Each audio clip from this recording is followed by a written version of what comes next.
Hey, welcome to our tutorial that shows how to add Popup Forms by Smart Target on your Ecwid website. It takes less than 5 minutes and you don't need any technical knowledge. Let's start. Add your website on Smart Target and click on Configure Apps. Scroll a bit down and you will see the Popup Forms app. Click on Connect app. Now let's start to configure it. First, you can choose if you would like to show the pop-up automatically when page is loaded or as a floating button that will be located on one of the corners or on the side.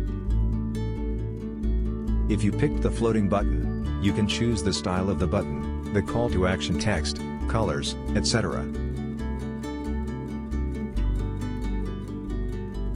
If you pick to show it as a pop-up, you can set the timing to show it, how often it will pop, etc. Any change that you make in the settings will show you immediately in the preview area. Next step, you can choose the icon you would like to show in the pop-up.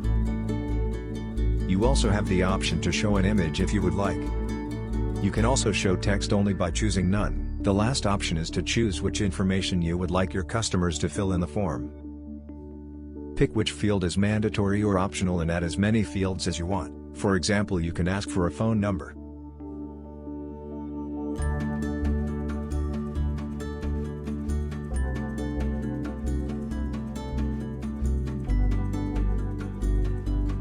Smart Target has official integrations with many platforms. Check the comment section for more information. You can always also copy our one line of integration code and add it to your website before the /body tag. You're welcome to contact us if you need any help. Smart Target. Increase engagement, get more sales.